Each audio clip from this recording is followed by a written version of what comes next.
the first president of Estonian Curling Association was a journalist, and actually Hmm.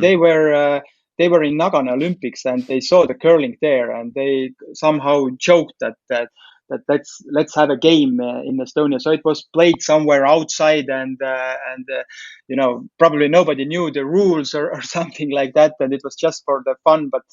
But actually, I think the real start of curling was 2004 spring, when we held the first Estonian championships, and then 2004 December. So 1 year after I started to work for the ice arena, we built these two dedicated sheets. So the next championships always have been played already on the dedicated sheets of curling. But just to give you an idea what kind of conditions they were, because even in Tallinn in Estonia, it could be very cold during the winter. So I remember we had one tournament here when you had 26 minus degrees inside, Oh, and wow. we just had to uh, reduce the ends because nobody couldn't survive to play 10 ends. So Oh, we no. reduced these games to 6 ends, just not to freeze. So yeah, and these conditions, compared what we have today, are where we can say that these were really bad ones, but actually this was also very important stage in our development to get what we have at the moment. So it was, I think, without this, we wouldn't have what we have at the moment. So, how were you able to grow the sport in Estonia to get to the point that building this facility seemed like a good idea? Basically, obviously, you said the conditions weren't the greatest, but how are you guys able to get people playing to get to the point that you said, okay, we should go ahead and have this very nice dedicated curling facility that people can utilize? Yeah, it's a lot of coincidences together. I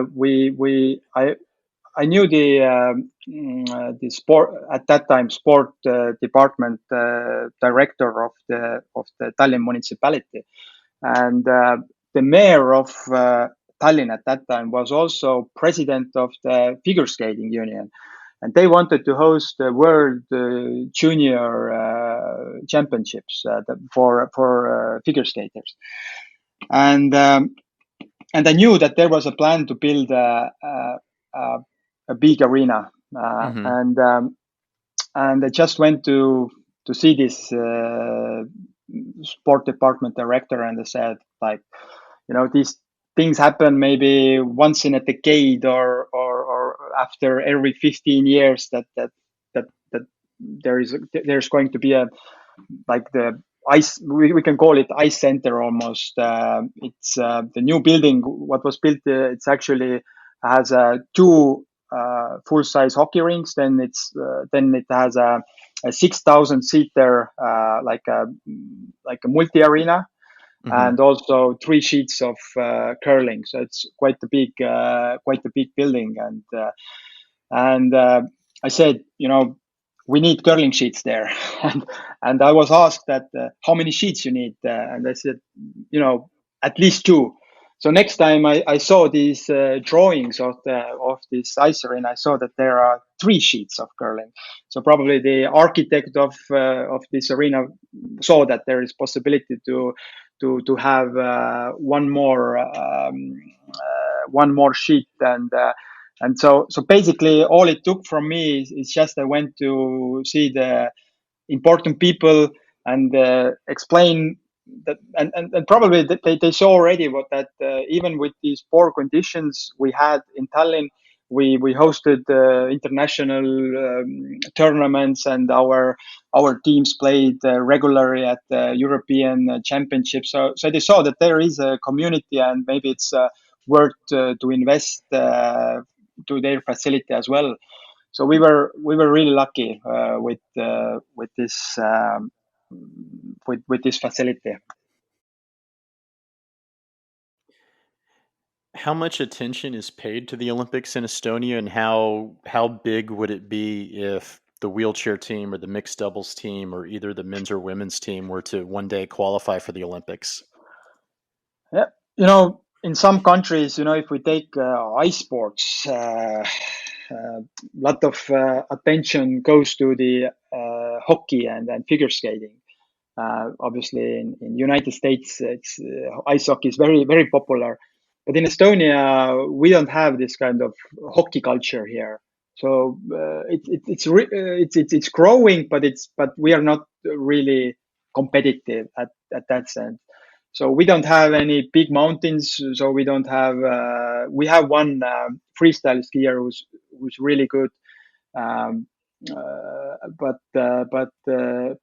just it gives in a way a chance for the curling to stand out.